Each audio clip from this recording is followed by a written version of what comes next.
Hello everyone, this is Shanila and welcome to my YouTube channel study एडिशिनो। कैसे हैं आप सभी लोग। आज हम लोग क्या पढ़ेंगे, शाहजहां काल की चित्रकला पढ़ेंगे और प्लस हम लोग औरंगजेब की काल की चित्रकला पढ़ेंगे। इसके अलावा हम लोग फाइनल देखेंगे मुगल कालीन चित्रकला की क्या मेन विशेषता है वो हम देखेंगे। ठीक है, जैसे कि हर शासक की हम लोगों ने मेन विशेषता देखी। अब हम लोग आज के जो है चीज़ में क्या देखेंगे, जो पूरी ओवरऑल जो मुगल काल है उसकी क्या विशेषता बनती है, किस तरीके से क्वेश्चन एग्जाम में आते हैं, वो सारी चीज़ें हम लोग यहाँ पर देखने वाले हैं। ठीक है, तो चीज़ों को आप यहाँ पर अपने साथ नोट डाउन करते रहिएगा। ठीक है, लर्न करते रहिएगा, साथ साथ में आपको चीज़ें पढ़नी है, लर्न भी करनी है और प्लस आपको नोट्स भी बनाने हैं। समझ में बात आई। तो आज हम लोग किससे स्टार्ट करेंगे, शाहजहां काल से स्टार्ट करेंगे। लास्ट क्लास में हम लोगों ने जहांगीर को पूरा कंप्लीट कर लिया था। सबसे पहले देखेंगे शाहजहां किसका बेटा था, तो आपको पता है किसका बेटा था, ये जहांगीर का बेटा था। किसका बेटा था, जहांगीर का बेटा था। ठीक है, अब हम देखेंगे इसके बचपन का नाम क्या था, खुर्रम। ठीक है, तो कुछ पॉइंट्स हम लोग अलग से भी देख लेते हैं जिसमें कि अगर एग्जामिनर घुमा के क्वेश्चन दे दे तो हम लोग को समझ में आ जाए। ठीक है, तो शाहजहां की काल की चित्रकला यहाँ पर हम लोग पढ़ रहे हैं। शाहजहां जो पुत्र था किसका था, जहांगीर का पुत्र था। शाहजहां के बचपन का नाम क्या था, खुर्रम था। शाहजहां का जन्म कब हुआ था, तो 1592 में हुआ था। कहाँ हुआ था, तो लाहौर में हुआ था। ठीक है, 1592 में लाहौर में शाहजहां का जन्म हुआ था। इनकी माता के रूप में आपको याद रखना है जगत गोसाई, आपको याद रखना है। इनका विवाह, जाहिर सी बात इनके कई विवाह हुए थे, यानी कि कहा जाता है मुमताज महल इनके 13वें नंबर की पत्नी थी। 13वें नंबर की इनकी पत्नी थी। ठीक है, तो मुमताज महल इनकी वाइफ के रूप में आपको यहाँ पर याद रखना है, जिनकी याद में क्या है, ताजमहल बनवाया गया था, जो आपको अच्छे से पता है। ठीक है, ताजमहल किसकी याद में शाहजहां ने बनवाया था, जो क्या है, मुमताज महल यानी कि अपनी बेगम मुमताज महल की याद में बनवाया था, जिनको एक और नाम आपको याद रखना, अर्जुमंद बानो बेगम भी कहा जाता है। ठीक है, तो दोनों ही आपको अच्छे से याद रखना है। समझ में बात आई। तो ताजमहल किसकी याद में बनवाया गया था, तो मुमताज महल की याद में बनवाया गया था, जो आपका कहाँ है, आगरा में। ये पॉइंट आपको अच्छे से सबको पता है, इसमें कोई बड़ी बात नहीं है और ये क्वेश्चन भी आपका एग्जाम में नहीं आएगा। ठीक है, ताजमहल के वास्तुकार कौन है, ये आप मुझे कमेंट करके बताएंगे कि ताजमहल के वास्तुकार के रूप में किसे जाना जाता है, वो आप मुझे कमेंट करके बताएंगे, तो वो क्वेश्चन आपका पूछा जा सकता है।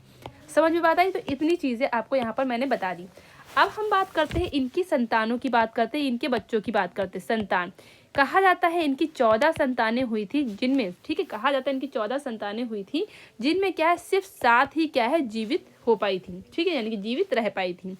जिनमें क्या है, 4 हो जाएंगे पुत्र, 4 हो जाएंगे पुत्र और 3 हो जाएंगी पुत्रियां। ठीक है, 3 हो जाएंगी पुत्रियां। किसकी हम बात करें, शाहजहां के बच्चों की हम बात कर रहे हैं। ठीक है, 14 संतानों में 7 ही जीवित रह पाई थी, जिसमें 4 क्या थे, पुत्र थे और 3 इनकी पुत्रियां जो है जीवित रह पाई थी। जिनमें यहाँ पर कौन कौन से पुत्र हो जाएंगे, पुत्रों को देख ले, पूछ लिया जाता है। ठीक है, देख लेते हैं। पहले नंबर पे आपको याद रखना है, किसको याद रखना है, दारा को याद रखना है। ठीक है, पहले नंबर पे पुत्र की बात कर रहे हैं, दारा हो जाएंगे। दूसरा यहाँ पर हो जाएंगे सूजा। ठीक है, तीसरे हो जाएंगे यहाँ पर मुराद, मुराद हो जाएंगे। ठीक है, और चौथे यहाँ पर औरंगजेब, जो आगे चल के इसके उत्तराधिकारी बनता है। ठीक है, औरंगजेब आगे चल के इसके उत्तराधिकारी बनते हैं। ठीक है, समझ में आया। तो दारा हो जाएंगे, सूजा हो जाएंगे, मुराद हो जाएंगे और औरंगजेब हो जाएंगे। समझ में बात आई। तो 4 यहाँ पर आपको पुत्र के रूप में याद रखना है। पुत्रियों की बात यहाँ पर नहीं कही, वैसे आपको पता है, जहाँ आ रहा है, रोशन आ रहा है, गौहर आ रहा है, ये इनकी पुत्रियां थी। ठीक है, तो इतना आपको यहाँ पर इतनी चीज़ें आपको समझनी है। समझ में बात आई। ओके, आगे हम देखेंगे यहाँ पर, आगे के हम देखेंगे यहाँ पर। अब इनके काल में जो चित्रकार हैं, जो फेमस चित्रकार है, पूछा जाता है एग्जाम में कि ये किन के काल के चित्रकार हैं, वो आपको यहाँ पर याद रखना है। सबसे पहले आपको किसको याद रखना है, गोवर्धन को, मोहम्मद नादिर को, विचित्र को, चित्रमणि को, होनहार को, लालचंद को, फ़खीरुल्लाह खां को और मीर हाशिम को। जिनमें आपकी ये जो फ़खीरुल्लाह खां और जो मीर हाशिम है, ये आपकी बहुत ही ज़्यादा इम्पॉर्टेंट है। पूछा जाता है सर्वोत्कृष्ट चित्रकार शाहजहां के टाइम में कौन है, तो फ़खीरुल्लाह खां और मीर हाशिम आपको याद रखना है। जिनमें अगर हम बात करें फ़खीरुल्लाह खां की, तो ये आपके शाहजहां का प्रधान चित्रकार था। ठीक है, तो फ़खीरुल्लाह जो खां था, ये शाहजहां का प्रधान चित्रकार था। ठीक है, तो बहुत इंपॉर्टेंट पॉइंट ये आपको याद रखना है। पूछ लिया जाता है कि इनमें से कौन सा चित्रकार शाहजहां के टाइम का नहीं है, या इनमें से कौन सा चित्रकार है जो शाहजहां के टाइम का है। तो इस तरीके से क्वेश्चन आपके पूछे जाते हैं। फ़खीरुल्लाह जो खां था, वो शाहजहां का क्या है, मुख्य चित्रकार के रूप में था। ठीक है, यानी कि हर शासक जो होता है, राजा महाराजा जो होते हैं, उनके 1-2 क्या होते हैं, प्रिय होते हैं। तो उसी तरीके से फ़खीरुल्लाह खान यहाँ पर याद रखना है। इसके अलावा मीर हाशिम की बात करें, तो मीर हाशिम जो है किनके किस तरीके के चित्र बनाने में निपुण था, तो व्यक्ति चित्र बनाने में निपुण था। ठीक है, व्यक्ति चित्र बनाने में निपुण था, यानी कि छवि चित्र कह सकते हैं या पोर्ट्रेट कह सकते हैं। ठीक है, तो ये आपको यहाँ पर इतनी चीज़ें यहाँ पर आपको समझ में आ गई। फिर हम बात करते हैं यहाँ पर शाहजहाँ के टाइम के जो चित्र है उसको हम लोग यहाँ पर देखते हैं, शाहजहाँ के टाइम के चित्र। ठीक है, नंबर 1 यानी कि उन चित्रों को मैंने लिया जो आपके इम्पोर्टेंट हैं। ठीक है, उन्हीं चित्रों को मैंने लिया है, इसके अलावा मैं कुछ और चित्र आपको बता दूंगी। यवन सुंदरियाँ, ठीक है, यवन सुंदरियाँ हो जाएगा। सूफी नृत्य करते शाहजहाँ, ठीक है, सूफी नृत्य करते शाहजहाँ। वृद्ध फकीर, ठीक है, वृद्ध फकीर। दारा शिकोह की बारात, ठीक है, ये किसने बनाया, हाजी मदनी ने बनाया। ठीक है, फिर हो जाएगा शाहजहाँ तख्ते ताउस पर बैठा हुआ, शाहजहाँ तख्ते ताउस पे बैठा हुआ। तो ये जो चित्र हैं जो आपके शाहजहाँ के टाइम के हैं, ये आपको अच्छे से यहाँ पर याद रखना है। क्लियर बात हुई। अब यहाँ पर अगर हम बात करें यहाँ पर कि दारा शिकोह की बारात, ये किसने बनाया, तो हाजी मदनी ने बनाया। किसने बनाया, हाजी मदनी ने बनाया। ये आपको अच्छे से यहाँ पर याद रखना है। फिर यहाँ पर अगर हम बात करें जो शाहजहाँ तख्ते ताउस, यानी शाहजहाँ जो है वो तख्ते ताउस पर बैठा हुआ है, तो इस तरीके का चित्र यहाँ पर मिलता है। जो कहाँ पर संग्रहित है, ये वाला जो चित्र है कहाँ पर संग्रहित है, तो ये आपका पेरिस संग्रहालय में संग्रहित है। कहाँ संग्रहित है, बैरम म्यूरिस रूथस्चाइल्ड संग्रहालय पेरिस में संग्रहित है। ठीक है, तो ये आपका कहाँ संग्रहित है, पेरिस में संग्रहित है। क्लियर बात हुई। तो ये आपको अच्छे से यहाँ पर समझ में आ गई। तो ये जो आपके मुख्य चित्र हैं ये आपको याद ही करने हैं। इसके अलावा मैं कुछ और आपको चित्र बताती हूँ, उसको आप नोट डाउन कर लीजिए फटाफट। ठीक है, जल्दी जल्दी आप यहाँ पर नोट डाउन करते रहिए, मैं धीरे धीरे यहाँ पर लिखती हूँ। सबसे पहले आपको याद रखना मुगल सरदार, एक इनका चित्र है मुगल सरदार। ठीक है, समझ में बात आई। जो किसका चित्र है मुगल सरदार की अगर हम बात करें तो मीर हाशिम का चित्र है, मीर हाशिम का चित्र है। ठीक है, मीर हाशिम का चित्र यानी कि मीर हाशिम ने बनाया। फिर है इसके अलावा आपको याद रखना है कबीर और रामदास। इसके अलावा आपको एक और याद रखना है, मैं आपको बता दूं, मेवाड़ के राजा भीम, मेवाड़ दूसरा ये हो जाएगा, मेवाड़ के राजा भीम। ठीक है, तो ये आपका ये एक और चित्र हो गया। तीसरा चित्र एक और मैं और बता देती हूँ, वृद्ध अकबर। यहाँ पर मैंने वृद्ध फकीर लिखा, एक लिख लीजिए वृद्ध अकबर। ठीक है, तो बहुत से चित्र यहाँ पर मिल जाते हैं, तो वृद्ध अकबर जो है ये भी किसके काल का हो जाएगा, ये भी आपका शाहजहाँ के टाइम का हो जाएगा। तो यवन सुंदरिया, सूफी नृत्य करते शाहजहाँ, वृद्ध फकीर, वृद्ध अकबर, दारा शिकोह की बारात और शाहजहाँ तख्ते ताउस पर बैठा हुआ। तो ये सारे चित्र किसके काल के हो जाएंगे, ये आपके हो जाएंगे शाहजहाँ के टाइम के हो जाएंगे। समझ में बात आई। चलिए आगे हम देखते हैं इनके टाइम में जो एल्बम बनी यानी कि मोरक्का बने। ठीक है, उसको हम लोग यहाँ पर देखते हैं। ठीक है, चलिए पहले इसको इरेज करते हैं। फिर हम देखेंगे यहाँ पर चित्र लिखने थे। चलिए आगे हम देखेंगे जो इनके टाइम में जो सर्वोत्कृष्ट कृति कौन सी है, पातशाहनामा है। पातशाहनामा यहाँ पर आपको अच्छे से याद रखना है, जो क्या है, एल्बम है, जो कब बनी थी यानी कब चित्रित हुई थी, 1656-57 में चित्रित हुई थी। कहीं पर 56 लिखा मिलता है, कहीं पर 57 लिखा मिलता है, तो 1656-57 आपको याद रखना है कि पातशाहनामा 1656-57 ईस्वी में चित्रित हुई। ये शाहजहाँ कालीन सर्वोत्कृष्ट कृति में से एक है। ठीक है, सर्वोत्कृष्ट कृति में से एक है, ये आपको अच्छे से याद रखना है। क्वेश्चन आपका ये वाला पूछ लिया जाता है कि पातशाहनामा जो है जो कृति है, जो एल्बम है, वो किसके काल की हो जाएगी, यानी किसके काल में यहाँ पर हो जाएगी, तो आपको याद रखना शाहजहाँ। ठीक है, तो शाहजहाँ के काल में मेन कृति आपको ये अच्छे से यहाँ पर याद रखनी है।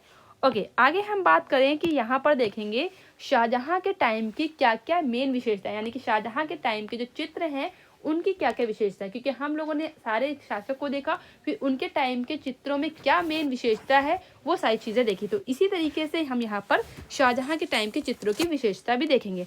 अब आपको सबसे पहले तो एक विशेषता आपको ये याद रखनी है कि शाहजहाँ के टाइम में जितने भी चित्र बने थे वो कैसे चित्र थे, शान शौकत वाले चित्र थे। शान शौकत वाले चित्रों का यहाँ पर चित्रांकन हुआ, शौकत वाले चित्रों का यहाँ पर चित्रांकन हुआ। दरबारी वैभव मतलब शान शौकत वाले, राजसी वाले, ठीक है, यानी कि बहुत ही ठाट बाट वाले चित्रों का यहाँ पर चित्रांकन हुआ, किसमें, शाहजहाँ के टाइम में। स्याह कलम का अत्यधिक प्रयोग हुआ। ठीक है, स्याह कलम का अत्यधिक प्रयोग हुआ। यहाँ पर जो पगड़ियाँ बनी थी, कैसे बनी थी पगड़ियाँ, छज्जेदार पगड़ी थी। जबकि हम लोगों ने जहांगीर में क्या पढ़ा था, खिड़कीदार पगड़ी पढ़ा था। जहांगीर में हम लोगों ने क्या पढ़ा था, खिड़कीदार ठीक है, खिड़कीदार पगड़ी यहाँ पर हम लोगों ने पढ़ा था। ठीक है, और यहाँ पर आप क्या देखेंगे, छज्जेदार पगड़ियाँ यहाँ पर बनाई गई हैं पुरुषों की। क्लियर बात हुई। सबसे पहले सुन लीजिए यहाँ पर कि सबसे पहले यहाँ पर ठाट बाट वाले चित्र बने हैं, यानी कि शान शौकत, ठाट बाट, दरबारी वैभव। तो इस तरीके से वर्ड्स अगर आ जाए तो आप अच्छे समझ जाइएगा ये शाहजहां के काल की बात हो रही है। फिर उसके बाद आपको याद रखना स्याह कलम का अत्यधिक प्रयोग हुआ। फिर उसके बाद याद रखना शाहजहां के काल में चौड़े हाशिए बनने लगे थे। ठीक है, इसके बाद आपको यहाँ पर याद रखना है शाहजहां के टाइम में चौड़े हाशिए बनने लगे थे। ठीक है, इसके टाइम में क्या है, चौड़े हाशिए बनने लगे थे। ठीक है, तो ये आपको यहाँ पर याद रखना है। फिर इसके अलावा आपको याद रखना है, ठीक है, फिर इसके अलावा आपको याद रखना है कि यहाँ पर क्या है, चमकदार रंग और सोने चांदी के रंगों का अत्यधिक प्रयोग हुआ। ठीक है, यहाँ पर मैं लिखती हूँ, यहाँ पर चमकदार रंग, ठीक है, चमकदार रंग, ठीक है, और साथ में आपको याद रखना है सोने चांदी के रंगों का यूज है, सोने चांदी, ठीक है, सोने चांदी के रंगों का बहुत ही ज्यादा यूज हुआ किसमें, शाहजहां के टाइम में। यहाँ पर जो पगड़ियां बनी कैसी, छज्जेदार पगड़ियां बनी। ठीक है, समझ में बात आई। तो ये सारे पॉइंट आपको शाहजहां के टाइम में अच्छे से यहाँ पर याद रखना है। क्लियर, आगे हम लोग चलते हैं। हाँ, यहाँ पर मैंने लिख दिया चमकदार रंग, सोने चांदी के रंगों का अत्यधिक प्रयोग। ठीक है, और ठीक है, ये मैंने आपको लिख दिया यहाँ पर मैंने बता भी दिया था। ओके, फिर हम बात करते हैं स्थापत्य कला का स्वर्णकाल किसके टाइम को कहा जाता है, शाहजहां के टाइम को कहा जाता है। अगर आपसे पूछा जाए चित्रकला का स्वर्णकाल तो आपको याद रखना है चित्रकला का स्वर्णकाल, यहाँ पर मैं लिखती हूँ। अगर आपसे पूछा जाए चित्रकला का स्वर्णकाल तो आपको याद रखना है, किसको याद रखना है, जहांगीर को याद रखना है। अगर आपसे पूछा जाए स्थापत्य कला का स्वर्णकाल तो शाहजहां को याद रखना है। ठीक है, अगर आपसे पूछा जाए, ठीक है, दोनों क्वेश्चन आपको याद रखना है, स्थापत्य कला और चित्रकला। तो स्थापत्य कला में आपको किसको याद रखना है, शाहजहां को, और चित्रकला में किसको याद रखना है, जहांगीर को याद रखना है। ठीक है, अभी और हम लोग ओवरऑल जो मुगल कालीन जो चित्रकला है उसमें ओवरऑल जो क्या विशेषता है, कौन कौन से इंपॉर्टेंट पॉइंट्स हैं, वो अभी हम लोग आगे एक एक करके डिस्कस करेंगे। आप लोग परेशान ना होइएगा कि अकबर के काल को क्या कहा जाता है, ओवरऑल मुगल काल को क्या कहा जाता है, तो अभी आप लोग परेशान ना होइए, अभी आगे हम लोग पॉइंट्स यहाँ पर देखेंगे। ओके, नेक्स्ट हम बात करते हैं यहाँ पर, अब हम बात करेंगे औरंगजेब की बात करेंगे। किसकी बात करेंगे, औरंगजेब की बात करेंगे। लेकिन औरंगजेब को स्टार्ट करने से पहले कुछ और पॉइंट्स आपके शाहजहां में रह गए हैं जो मैं लिखना भूल गई हूं, तो मैं आपको यहाँ पर बता देती हूँ। ठीक है, तो यहाँ पर एक तो आपको किसको याद रखना है कि सबसे पहले आपको याद रखना है, ठीक है, दारा शिको। जो दारा शिको इसका बेटा था, दारा शिको इसका जो बेटा था वो क्या था, चित्रकला प्रेमी था। ठीक है, चित्रकला प्रेमी था। ठीक है, चित्रकला प्रेमी था। ठीक है, इसने क्या है 40 चित्रों का मुरक्का तैयार कराया। 40 चित्रों का मुरक्का तैयार कराया किसने, 40 चित्रों का मुरक्का।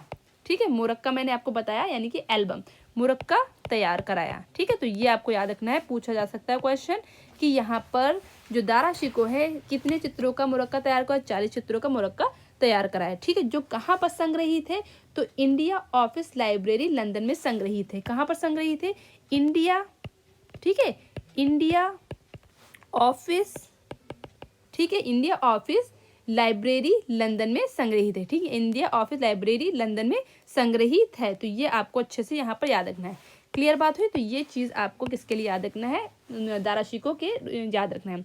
ठीक है, दारा शिको के मेन चित्र मैं आपको बता दूं, एक तो आपका हो जाएगा, एक मिनट, यहाँ पर दारा शिको की बात चल रही है, दो बतखें या दो बतख, ठीक है, 2 बतखें। ठीक है, एक आपका हो जाएगा दारा शिको की बारात, जो मैंने पिछली मतलब यहाँ पर लास्ट स्लाइड में आपको बताया भी था। ठीक है, दारा शिको की बारात, दारा शिको, ठीक है, दारा शिको की बारात। ठीक है, तो ये आपको अच्छे से यहाँ पर याद रखने हैं। ठीक है, तो दारा शिको कालीन चित्र कौन से हो जाएंगे, तो यहाँ पर दारा शिको की बारात और 2 बतखे यहाँ पर याद रखना है। अगर हम 2 बतखे की बात करें तो ये कहाँ पर संग्रहित है, तो इंडिया ऑफिस लाइब्रेरी लंदन में ये भी वाला यहाँ पर संग्रहित है। ये कहाँ पर संग्रहित है, इंडिया, ठीक है, ऑफिस लाइब्रेरी लंदन में संग्रहित है, जहाँ इनकी क्या है आपको मैंने अभी बताया, जो इनकी जो आपकी मुरक्का है 40 चित्रों वाली वो वहाँ पर संग्रहित है। तो इसी तरीके ये 2 बतखे भी यहीं पर संग्रहित है। समझ में बात आई। तो ये आपको किस में याद करना है, शाहजहां में। इतनी चीज़ें आपको याद रखनी है। समझ में बात आई। और कुछ चीज़ें बची हैं तो आप मुझे कमेंट बॉक्स में लिखिएगा, मैं आपको सारी चीज़ें यहाँ पर बताऊँगी। ठीक है, थोड़ा सा मैं आपको ये बता दूँ कि, एक मिनट, हाँ, थोड़ा सा मैं आपको ये बता दूं कि अगर आपसे पूछा जाए मुगल काल का चित्र, मुगल युग का स्वर्णकाल, जो मैंने आपको बताया मुगल युग का स्वर्णकाल, मुगल युग का जो चित्रकला का स्वर्णकाल वो आपका हो जाएगा जहांगीर हो जाएगा, और स्थापत्य कला का मैंने किसको बताया, शाहजहां को बताया। इसके अलावा अगर पूछा जाए साहित्य के क्षेत्र में स्वर्णकाल, अगर इसके अलावा पूछा जाए साहित्य, ठीक है, साहित्य के क्षेत्र में स्वर्णकाल किसके टाइम का हो जाएगा, तो वो हो जाएगा आपका अकबर, ठीक है, तो अकबर हो जाएगा। ठीक है, तो 3-4 क्वेश्चन इस तरीके से आते हैं, और सारे ही क्वेश्चन क्या होते हैं, बहुत ज़्यादा कंफ्यूजिंग क्वेश्चंस होते हैं, और यहाँ पर बच्चे कंफ्यूज हो जाते हैं। ठीक है, तो साहित्य का पूछा जाए तो आपको अकबर बताना है। इसके अलावा आपको याद रखना है, याद रखना है मुगल युग का स्वर्ण शाहजहां के काल को माना जाता है। मुगल युग का स्वर्ण काल शाहजहां के काल को माना जाता है। समझ में बात आ रही कि नहीं आ रही, मैं लिख दूं सारी चीज़ें जिससे कि आप लोग यहाँ पर समझ पाएँ। साहित्य का क्षेत्र हो गया, ठीक है। अगर चित्रकला का पूछा जाए तो आपका हो जाएगा जहांगीर हो जाएगा, ठीक है, मैं लिख देती हूँ क्योंकि एक जैसे क्वेश्चन है। फिर स्थापत्य कला का पूछा जाए तो आपको क्या बताना है, शाहजहां, ठीक है। इसके अलावा पूरे मुगल काल का पूछा जाए, अगर पूरे मुगल काल का पूछा जाए तो आपको किसको बताना है, शाहजहां को बताना है। ठीक है, स्थापत्य कला और साथ में पूरे मुगल काल का किसको बताना है, शाहजहां को बताना है। यही मैं यहाँ पर चीज़ बता रही थी, तो मुझे लगा हो सकता है आप कंफ्यूज हो गए कि मैम क्या बता रही। तो ये आपके पॉइंट यहाँ पर, इतनी चीज़ें आपको अच्छे से यहाँ पर याद रखनी है। इसके अलावा आपको क्या याद रखना है, ठीक है। यहाँ पर अगर आपसे पूछ लिया द्वितीय स्वर्णकाल किसे कहा जाता है, तो द्वितीय स्वर्णकाल अगर आपसे पूछ लिया जाए द्वितीय स्वर्णकाल किसे कहा जाता है, तो द्वितीय स्वर्णकाल किसे कहा जाता है, मुगल काल को कहा जाता है। ठीक है, द्वितीय स्वर्णकाल किसे कहा जाता है, तो मुगल काल को कहा जाता है। जबकि पहला वाला किसका था, गुप्त काल को। पहला वाला कौन सा था, गुप्त काल, ठीक है, गुप्त काल। और द्वितीय अगर पूछा जाए तो यहाँ पर मुगल काल हो जाएगा। तो ये चीज़ आपको समझ में आई। साहित्य के क्षेत्र में अकबर, चित्रकला के क्षेत्र में जहांगीर, स्थापत्य कला के क्षेत्र में शाहजहां, और पूरे मुगल काल का स्वर्णकाल शाहजहां। ठीक है, पूरे मुगल काल का जो हो जाएगा वो क्या हो जाएगा, शाहजहां हो जाएगा। क्लियर बात। अगर आपसे पूछा है द्वितीय स्वर्णकाल किसे कहा जाता है, तो द्वितीय जो स्वर्णकाल है वो किसे कहा जाता है, मुगल काल को ही कहा जाता है। ठीक है, ये आपको अच्छे से क्लियर यहाँ पर हुआ। आगे हम चलिए आगे हम चलते हैं। यहाँ पर अब देखेंगे, ठीक है, 1 मिनट पहले इसको इरेज मारते हैं। हाँ, पहले इसका स्क्रीनशॉट आराम से ले लीजिए, फिर इसको मैं इरेज करती हूँ। स्क्रीनशॉट ले लिया। चलिए आगे हम देखेंगे औरंगजेब को यहाँ पर अच्छे से हम लोग देखेंगे। औरंगजेब के टाइम में अब जैसे देखिए, पहले मैंने आपको बताया जो चित्रकला का जो पतन है वो कब से कहाँ से स्टार्ट हो जाता है, वो आपका शाहजहां के टाइम से ही स्टार्ट हो जाता है। ठीक है, औरंगजेब के आते आते पूरी चित्रकला क्या हो जाती है, विलुप्त समझो हो जाती है। क्यों? क्योंकि जो औरंगजेब था वो क्या है, कला प्रेमी शासक नहीं था। ठीक है, बल्कि क्या था, ये चित्रकला विरोधी शासक था। उसको ऐसा लगता था, ठीक है, यानी कि उसको जो है क्या है, चित्रकला से कोई भी लगाव नहीं था। अब वो इसको अपने धर्म के विरुद्ध मानता था। इस वजह से यहाँ पर औरंगजेब ने चित्रकला को कोई भी बढ़ावा नहीं दिया। फिर भी इसी काल में कुछ चित्रकला के जो चित्र मिलते हैं वो हम लोग यहाँ पर देखेंगे, जो आपके एग्जाम में पूछे जाते हैं। ठीक है, यानी कि इसके काल में कोई भी चित्रकला को बढ़ावा नहीं मिला, लेकिन फिर भी थोड़ा बहुत तो कुछ ना कुछ मिल ही जाता है। तो वही आपके एग्जाम के पॉइंट ऑफ व्यू से इंपॉर्टेंट बन जाता है, वो आपको यहाँ पर पढ़ना है। ठीक है, तो औरंगजेब के टाइम के चित्र यहाँ पर मेन देख लेंगे। एक तो औरंगजेब की युवा काल की मुखाकृति, एक चित्र आपको ये मिल जाएगा। फिर औरंगजेब वृद्ध अवस्था में, औरंगजेब वृद्ध, यहाँ पर क्या है, युवा काल यानी कि यंग एज वाले हो जाएंगे, और यहाँ पर क्या हो जाएंगे, बूढ़े यानी कि वृद्ध एज वाले हो जाएंगे। फिर है बीजापुर का घेरा। तो ये आपको चित्र यहाँ पर अच्छे से याद रखने, जिनमें आपका बीजापुर का जो घेरा है वो सबसे ज्यादा आपका इंपॉर्टेंट चित्र बनता है एग्जाम के पॉइंट ऑफ व्यू से। ठीक है, तो औरंगजेब की युवा काल की मुखाकृति जो कहाँ पर संग्रहित है, तो ये भी याद रखिएगा, ये ब्रिटिश, ठीक है, ये ब्रिटिश संग्रहालय लंदन में संग्रहित है। ठीक है, कहाँ पर संग्रहित है, ब्रिटिश संग्रहालय लंदन में संग्रहित है। ठीक है, तो औरंगजेब की युवा काल की मुखाकृति और औरंगजेब वृद्ध अवस्था में और बीजापुर का घेरा, ये आपको किससे याद रखना है, औरंगजेब कालीन चित्र यहाँ पर याद रखने हैं। ठीक है, औरंगजेब कालीन चित्रकला में चित्र ये आपको याद रखने हैं अच्छे से। ठीक है, आगे हम देखेंगे औरंगजेब जो था वो क्या था, वो वीणा वादक था। ठीक है, वो खुद तो स्वयं जो क्या था, वीणा वादक था। ठीक है, और कुशल सुलेखक भी था। ठीक है, तो औरंगजेब जो खुद था, ठीक है, तो ये क्या है, वीणा वादक था, बहुत अच्छा वीणा वादक था। तो ये आपको यहाँ पर अच्छे से यहाँ पे याद रख लीजिए। मैं लिख देती हूँ वीणा वादक, और क्या है, एक अच्छा सुलेखक भी था। कौन? औरंगजेब। ठीक है, तो ये पॉइंट भी आपको यहाँ पर नोट डाउन कर लेने हैं। आगे हम बात करते हैं औरंगजेब ने ताजमहल की देखा देखी, इसने भी क्या है, अपनी बीवी की याद में, अपनी बेगम की याद में बीबी का मकबरा बनवाया। किसका मकबरा बनाया? बीबी का मकबरा बनवाया। यानी कि ये क्या है, ताजमहल की नकल करने की कोशिश की, लेकिन वो नकल पूरी तरीके से कामयाब नहीं हो पाई, जिसकी वजह से इसको फूहड़ ताजमहल भी कहा जाता है। समझ में बात आई? तो यहाँ पर औरंगजेब ने बीबी का मकबरा बनवाया। ठीक है, जो कहाँ बनाया? औरंगाबाद में बनाया। औरंगाबाद आपका कहाँ पड़ता है? तो महाराष्ट्र में पड़ता है। ठीक है, तो इसी इमारत को क्या कहते हैं? फूहड़ ताजमहल भी कहते हैं। फूहड़ ताजमहल भी कहते हैं। तो याद रखिएगा, पूछा जाए फूहड़ ताजमहल किसे कहा जाता है, तो जो औरंगजेब ने बीबी का मकबरा बनवाया था ताजमहल की नकल करके, उसी को बोलते हैं फूहड़ ताजमहल कहते हैं। ठीक है, तो ताजमहल की तरह बनाने की कोशिश की है, लेकिन वो उतना अच्छा बन नहीं पाया, जिसकी वजह से इसको फूहड़ मकबरा कहा जाता है। ठीक है, इनकी बीवी का नाम क्या था, यानी कौन सी बीवी के नाम पर इन्होंने बनाया? तो दिलवास बानो बेगम। क्या नाम था इनकी पत्नी का? दिलवास। ठीक है, दिलवास बानो बेगम की याद में बनवाया, यानी कि इनकी मृत्यु की बाद ही बनवाया। ठीक है, तो औरंगजेब की पत्नी का नाम दिलवास बानो बेगम था। इनकी मृत्यु के बाद औरंगजेब ने ताजमहल की नकल करते हुए बीबी का मकबरा नाम से एक इमारत बनवाई थी। ठीक है, जो किसकी नकल थी? वो ताजमहल की नकल थी। समझ में बात आई? तो इतनी चीजें आपको औरंगजेब में याद रखना है। इसके अलावा औरंगजेब को जिंदा पीर भी कहा जाता है। अगर आपसे क्वेश्चन पूछा जाए जिंदा पीर किसे कहा जाता है, तो आपको याद रखना है औरंगजेब को कहा जाता है। अगर आपसे पूछा जाए जिंदा पीर किसे कहा जाता है, तो आपको याद रखना है औरंगजेब को कहा जाता है। क्लियर? चलिए आगे हम देखेंगे संपूर्ण मुगल शैली की विशेषता देखेंगे। पूरी जो ओवरऑल जो मुगल शैली है, मुगल चित्रकला है, उसकी हम पूरी तरीके से विशेषता देखेंगे, जो आपके एग्जाम में पूछा जाता है। ठीक है, ये हम लोग को देखिए, यहाँ पर जो हम लोग बात करें, मुगल काल की बात करें, जो मैंने आपको बताया, बाबर हो जाएंगे, हुमायूं हो जाएंगे, अकबर हो जाएंगे। ठीक है, फिर जहांगीर हो जाएंगे, फिर शाहजहां हो जाएंगे, फिर उसके बाद आपके औरंगजेब हो जाएंगे। यानी कि ये आपका जो पूर्व मुगल काल है, उतने ही आपको चित्रकला के पॉइंट ऑफ व्यू से पढ़ना है।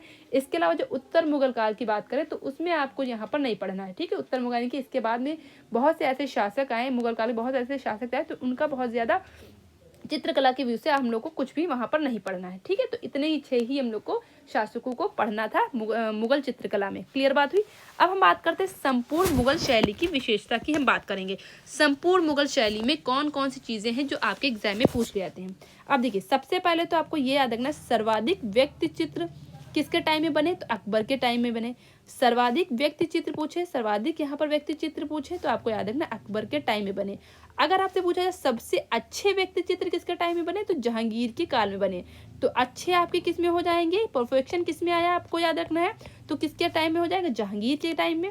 और अगर आपसे पूछा सबसे ज्यादा, यानी कि जो है संख्या किस में ज्यादा थी, तो अकबर के टाइम की सबसे ज्यादा थी। ठीक है, तो ये 2 पॉइंट जो है, ये आपके बहुत ही इंपॉर्टेंट पॉइंट यहाँ पर है, दोनों ही आपको याद रखने हैं, और ऑप्शन में आपके यहाँ पर दोनों ही दिए होंगे। इसके अलावा आपको याद रखना है, जो पूरी ओवरऑल अगर मुगल शैली की बात करें, उसमें के कितने चश्म चेहरे बने थे, तो 1 चश्म चेहरे बने हैं। ठीक है, देखिए कहीं पर आपको 1.5 चश्म मैंने बताया, कहीं पर 1 चश्म बताया, लेकिन अगर ओवरऑल मुगल शैली की बात करें, तो यहाँ पर 1 चश्म चेहरे बने हैं। ठीक है, तो चेहरे कैसे हो जाएंगे? 1 चश्म, यानी कि 1 आँख को ज्यादातर चित्रों में दिखाया गया है। समझ में बात आई? तो ये आपको अच्छे से याद रखना है। तो अधिकांश जो व्यक्ति चित्र हैं वो कैसे बने? 1 चश्म चेहरे वाले बने हैं ओवरऑल मुगल शैली की अगर हम बात करें, क्योंकि हर मुगल शैली में चश्म पूछे जाते हैं कि आपकी ईरानी शैली कितने चश्म की है, मुगल शैली कितने चश्म की है, राजस्थानी शैली में कितने चश्म बने हैं। तो इस तरीके से क्वेश्चन आपको यहाँ पर पूछे जाते हैं, इस वजह से आपको यहाँ पर याद रखना है। फिर हम बात करें यहाँ पर, ठीक है, यहीं पर मैं लिख देती हूँ। फिर हम बात करें कि मुगल काल में 4 तरीके की लिपियों का विकास हुआ। मुगल काल में 4 तरीके की लिपियों का विकास हुआ। ठीक है, 4 तरीके की लिपियों का विकास हुआ। कौन कौन सी यहाँ पर लिपि हो जाएंगी, मैं आपको यहाँ पर लिख देती हूँ कौन कौन सी। एक तो हो जाएगी कूफी लिपि। कौन सी हो जाएगी? कूफी लिपि। ठीक है, कूफी लिपि। ठीक है, कूफी लिपि हो जाएगी। दूसरी यहाँ पर कौन सी हो जाएगी? नस्तलीक लिपि। कौन सी? नस्तलीक लिपि। ये सब नोट कर लीजिए, नस्तलीक लिपि हो जाएगी। ठीक है, ये मैंने लिखा नहीं तो इसलिए आपको नोट करना है। फिर तीसरी कौन सी हो जाएगी? शिकस्त लिपि। ठीक है, शिकस्त लिपि। ठीक है, इसके बाद कौन सी हो जाएगी? चौथी कौन सी हो जाएगी? नस्ख लिपि। कौन सी हो जाएगी? नस्ख लिपि हो जाएगी। नस्ख लिपि हो जाएगी। ठीक है, तो ये आपको 4 लिपियां हैं। अब देखिए कूफी लिपि में क्या होता है, यहाँ पर बहुत मुड़े अक्षर वाले जो है, जो बहुत मुड़े अक्षर वाले जो होते हैं, यहाँ पर मैं लिख देती हूँ बहुत मुड़े। ठीक है, बहुत मुड़े अक्षर वाली, यानी कि इसमें क्या है, अक्षर क्या है, बहुत ज़्यादा मुड़े होते हैं। और इससे थोड़ा सा कम मुड़े, कुछ कम मुड़े, ठीक है, कुछ मुड़े, यहाँ पर लिख देते हैं कुछ मुड़े अक्षर वाली कौन सी? नस्तलीक लिपि हो जाएगी। और शिकस्त लिपि में क्या, बहुत कम मुड़े हुए, बहुत कम मुड़े हुए, बहुत कम मुड़े हुए अक्षर जिसमें बने होते हैं वो कौन सी हो जाएगी? शिकस्त लिपि हो जाएगी। और सीधे अक्षर वाली, सीधे अक्षर में नस्ख लिपि में हो जाएगी। सीधे, ठीक है, सीधे अक्षर वाली। ठीक है, तो समझ में बात आई। तो कूफी लिपि में बहुत मुड़े अक्षर यहाँ पे मिलेंगे, नस्तलीक लिपि में कुछ मुड़े अक्षर, ठीक है, शिकस्त लिपि में बहुत कम मुड़े अक्षर, और नस्ख लिपि में क्या होगा? बिल्कुल स्ट्रेट अक्षर। समझ में आए? तो यहाँ पर ये लिपि को आपको पता ही है कि लिखने की जो आपकी लिखने वाली जो आपकी होती है उसको बोलते हैं लिपि बोलते हैं। जैसे कि आपने हिंदी की लिपि कौन सी हो जाएगी? देवनागरी लिपि हो जाती है। तो उसी तरीके से यहाँ पर भी ये लिपियाँ हैं। ठीक है, और इन लिपि में किस किस तरीके से अक्षर बनते हैं वो यहाँ पर मैंने आपको बता दिया। और ये जो लिपियाँ हैं इनका विकास जो है आपको मुगल चित्रकला में 4 लिपियों का विकास हुआ। ये चारों लिपि को आपको अच्छे से याद रखना है। जल्दी से स्क्रीनशॉट लीजिए या नोट डाउन करिए, आगे हम लोग चलते हैं। काफ़ी चीज़ें हम लोग को इसमें पढ़नी है बहुत अच्छे से। ओके, ठीक है, आगे हम देखेंगे यहाँ पर अकबर तथा जहांगीर। अब देखिए इनके टाइम में कुछ जो है सुलेखक हैं, ठीक है, जो लिखने का काम करते थे वो आपके इंपॉर्टेंट बनते हैं। तो अकबर आपको याद रखना है, अकबर और जहांगीर का सर्वश्रेष्ठ सुलेखक, ठीक, कौन था? मोहम्मद हुसैन कश्मीरी था।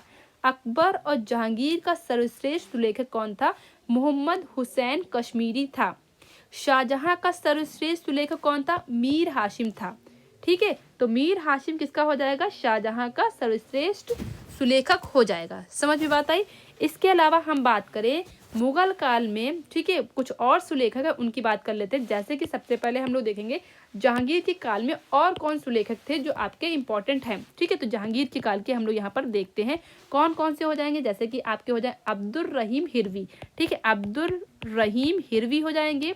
दूसरे कौन से हो जाएंगे? मीर अब्दुल्ला। मीर अब्दुल्ला। और इन सुलेखकों को क्या है आपको पता है, उपाधि भी दी गई थी, तो मीर अब्दुल्ला। ठीक है, मीर अब्दुल्ला। ठीक है, तीसरे कौन से हो जाएंगे? अब्दुल रहीम खाने खाना, जो आपको अच्छे से पता है, खाने खाना। ठीक है, खाने खाना। ठीक है, तो यहाँ पर हिरवी यानी कौन हिरवी? अब्दुल रहीम हिरवी यहाँ पर हो जाएंगे। ठीक है, फिर मीर अब्दुल्ला हो जाएंगे, फिर अब्दुल रहीम खाने खाना। तो ये जो है सुलेखक किसके टाइम के हो जाएंगे? ये आपके मेन जो किसके टाइम के हो जाएंगे? जहांगीर के टाइम के हो जाएंगे। मेन आपको याद रखना है। ठीक है, शाहजहां के टाइम के मैंने आपको बता दिए, मीर हाशिम यहाँ पर हो गए। इसके अलावा इन सुलेखकों को क्या है मतलब उपाधियाँ वगैरह भी दी गई थी, तो वो उसको अलग से हम लोग पढ़ लेंगे कहीं पे, आज यहाँ पर ना पढ़ें। ठीक है, अलग से हम लोग काफ़ी चीज़ें पढ़ेंगे, जैसे कि यहाँ पर उपाधि कौन कौन सी दी गई, किसको कौन सी उपाधि दी गई। इसके अलावा मुगल काल में कौन कौन सी शब्दावली हैं जिनका पूछा है, जैसे मुरक्का क्या होता है, वसली क्या होता है, ठीक है, और नक्काश किसे कहते हैं, नक्काशी किसे कहते हैं। तो इस तरीके से वर्ड्स आते हैं जो आपके एग्जाम में क्वेश्चन पुटअप होते हैं, तो उस तरीके से वो अलग अलग छोटे छोटे करके टॉपिक्स को हम लोग अलग से पढ़ लेंगे। ठीक है, चलिए आगे हम बात करते हैं यहाँ पर वर्तिका। अब मुगल काल में हम लोग देखेंगे किन तरीकों की वर्तिका। वर्तिका मतलब कूची, कूची मतलब ब्रश, कैसी किस तरीके के ब्रश का, कूची का, वर्तिका का यूज हुआ है। तो यहाँ पर आपको गिलहरी की भी कूची मिल जाती है, इसकी गिलहरी की यानी कि गिलहरी के बालों से बनी कूची भी मिल जाती है। इसके अलावा आपकी ऊंट के बालों से बनी कूची भी मिल जाती है। इसके अलावा बकरे के, भैंसे के और फारसी बिल्ली के। लेकिन सबसे ज़्यादा अगर पूछा जाए किस सबसे ज़्यादा जो है किसका यूज़ हुआ है, तो गिलहरी के बालों की वर्तिका का यूज़ हुआ है। ठीक है, तो यहाँ पर आपको याद रखना गिलहरी के बालों की वर्तिका का यूज़ सबसे ज़्यादा हुआ है किसमें? मुगल काल में। ठीक है, तो वैसे तो आपका गिलहरी भी हो जाएगा, ऊँट भी हो जाएगा। ठीक है, इसके अलावा आपका जो है यहाँ पर भैंसे भी हो जाएंगे, फारसी बिल्ली भी हो जाएगा। ठीक है, तो इनके बालों की वर्तिका बना करके इसका यूज़ हुआ था। ठीक है, इस तरीके से आपको याद रखना है। और जिनमें सबसे ज़्यादा आपका पूछा जाए तो गिलहरी गिलहरी गिलहरी, इस तरीके से आपको यहाँ पर याद रखना है। और एक आपको मेन आपको बहुत अच्छा पॉइंट यहाँ पर एक चीज़ मैं आपको बता दूँ, यहाँ पर जो माले हैं यानी कि जब माला बनाते थे, माला बनाने के लिए क्या मोती वगैरह का जो यूज़ यानी कि मोती बनाई जाती होंगी, ठीक है। तो माला के दाने बनाने के लिए वर्तिका के स्थान पर यानी कि माला के जो दाने बनाए जाते थे तो वहाँ पर वर्तिका का यूज़ नहीं किया जाता, यानी कि ब्रश का यूज़ नहीं किया जाता था, बल्कि किसका यूज़ किया जाता है, रुई के टुकड़ों का प्रयोग किया जाता था। किसका यूज़ किया जाता था, रुई के टुकड़ों का प्रयोग किया जाता था, ठीक है। तो रुई के टुकड़ों का प्रयोग किया जाता था, टुकड़ों का प्रयोग किया जाता था, ठीक है। किसके लिए, माला बनाने के लिए, किसके लिए, माला बनाने के लिए, किसमें, मुगल काल में, ठीक है। तो ये आपको बहुत अच्छी चीज़ यहाँ पर याद रखनी है। इसके अलावा आपको याद रखना है अरहर तथा इमली की लकड़ी जलाकर, ठीक है। अरहर, रुकिए, अरहर, अरहर, ठीक है, और क्या है, इमली, अरहर और इमली की लकड़ी जो है क्या है, जला करके उससे भी यानी कि उससे भी उसका रेखांकन किया जाता था, ठीक है। फिर से समझिए, अरहर और इमली की लकड़ी जला करके उसे रेखांकन के लिए उपयोग किया जाता था, ठीक। इतनी चीज़ आपको ये चीज़ समझ में आ गई। अब मैं आपको बहुत अच्छी चीज़ यहाँ पर बताने जा रही हूँ, यानी बहुत अच्छा पॉइंट बताने जा रही हूँ जो आपके एग्जाम में हो सकता है आ जाए। सुन लीजिए, यहाँ मुगल काल में काले रंग की बत्ती को क्या कहते थे, कालांजलि कहते थे। काले रंग की बत्ती को, काले रंग की बत्ती को क्या बोलते थे, कालांजलि बोलते थे, ठीक है। क्या बोलते थे, कालांजलि, ठीक है, कालांजलि, ठीक है। और जबकि क्या है, रंगीन बत्ती को क्या बोलते थे, रंगीन बत्ती को क्या बोलते थे, शलाका, ठीक है। तो ये भी 2 पॉइंट आपको नोट डाउन करने हैं, काले रंग की बत्ती को कालांजलि और रंगीन बत्ती को शलाका, ठीक है। तो ये आपको मुगल काल में 2 ये शब्दावली और अच्छे से आपको समझ में आनी चाहिए, ठीक। समझ में बात आई, ओके। इसके अलावा अगर हम बात करें, मुगल काल में रात्रि चित्रण बहुत ही कम मिलता है। मुगल काल में रात्रि चित्रण यानी कि शाम का चित्रण यानी कि रात का चित्रण क्या है, बहुत ही कम मिलता है। समझ में बात है, तो ये आपको अलग से पॉइंट्स आपको नोट डाउन करने हैं। तो ये यहाँ पर हम लोग क्या पढ़े, ओवरऑल मुगल काल यहाँ पर पढ़ रहे हैं। अभी थोड़ा सा यहाँ पर बाकी और है, थोड़ी सी और पॉइंट्स मुझे आपको बताने हैं जो आपके एग्जाम के पॉइंट ऑफ व्यू से बहुत ही ज़्यादा इम्पोर्टेंट हैं, ओके। फिर हम बात करते हैं यहाँ पर, ये फाइनल चीज़ चल रही है, ठीक है। फिर हम यहाँ पर बात करते हैं मुगल काल के महत्वपूर्ण तथ्य। अब देखिए, अगर आपसे पूछा जाए मुगल काल में, ठीक है, मुगल काल की दरबारी भाषा क्या थी, तो आपको याद रखना है इसकी दरबारी भाषा क्या हो जाएगी, फारसी इसकी दरबारी भाषा थी। मुगल काल की दरबारी भाषा यानी कि मुगलों की दरबारी भाषा क्या थी, फारसी थी। मुगलों की दरबारी भाषा क्या थी, फारसी थी। दूसरा स्वर्णकाल किसे कहा जाता है, मुगल काल को कहा जाता है, जो मैंने आपको पिछले मतलब आगे आपको बता चुकी हूँ मैं, ठीक है। तो दूसरा स्वर्णकाल क्या हो जाएगा, मुगल काल, और जो पहले अगर स्वर्णकाल की बात करें तो गुप्त काल। क्लियर बात हुई। तो दूसरा स्वर्णकाल कौन सा हो जाएगा, मुगल काल यहाँ पर हो जाएगा, अच्छे से आपको याद रखना है। फिर क्या है, मुगल चित्रकला को लघु चित्रकला की रीढ़ की हड्डी कहा जाता है। बहुत इंपॉर्टेंट पॉइंट, ठीक है। मुगल चित्रकला को लघु चित्रकला की रीढ़ की हड्डी कहा जाता है। जबकि आपको पता है जो लघु चित्रकला स्टार्टिंग कहाँ से होती है, पाल शैली से। लघु जो आपकी चित्रकला है, ठीक है, वो स्टार्टिंग कहाँ से होती है, आपकी पाल शैली से होती है। ये क्वेश्चन भी पूछा जा चुका है, ठीक है। तो यार कई बार पूछा जा चुका है, 1-2 बार नहीं, कई बार, ठीक है। तो लघु चित्रकला स्टार्ट कहाँ से होती है, पाल शैली से स्टार्ट होती है, ठीक है। अगर आपसे पूछ लिया लघु चित्रकला की रीढ़ की हड्डी किसे कहा जाता है, तो मुगल चित्रकला को लघु चित्रकला की रीढ़ की हड्डी कहा जाता है, ठीक है। तो ये आपको यहाँ पर चीज़ यहाँ पर समझ में आ गई। इसके अलावा मैं आपको कुछ और पॉइंट्स यहाँ पर बताती हूँ जो आपको लिखने हैं। अब देखिए, यहाँ पर अगर हम बात करें हुमायूं की, ठीक है, क्वेश्चन आपका पूछा जाएगा कौन सा ऐसा राजा था जो अपने प्रवास काल के दौरान अपने साथ पुस्तकें रखता था।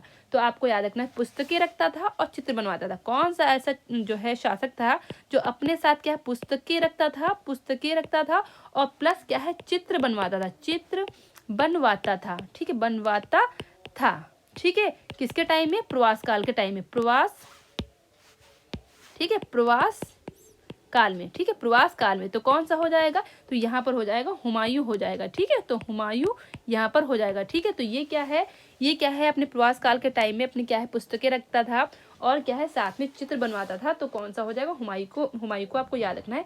ये आपको पॉइंट यहाँ पर नोट डाउन करने हैं, ठीक है। इसके अलावा आपको याद रखना है, अकबर एक ऐसा राजा था जिसने युद्ध के दौरान चित्र बनवाए। कौन सा ऐसा राजा था जिसने युद्ध के दौरान चित्र बनवाए, युद्ध, ठीक है, युद्ध के दौरान, ठीक है, चित्र बनवाए, ठीक है, चित्र बनवाए, 1y। ठीक है, तो यहाँ पर ये कौन सा हो जाएगा, तो ये हो जाएगा आपके अकबर हो जाएंगे। ठीक है, अकबर। ठीक है, तो ये आपको जो छोटे छोटे पॉइंट्स हैं जो आपके एग्जाम में पूछे जाते हैं, ठीक है, तो वो आपको नोट डाउन करने हैं।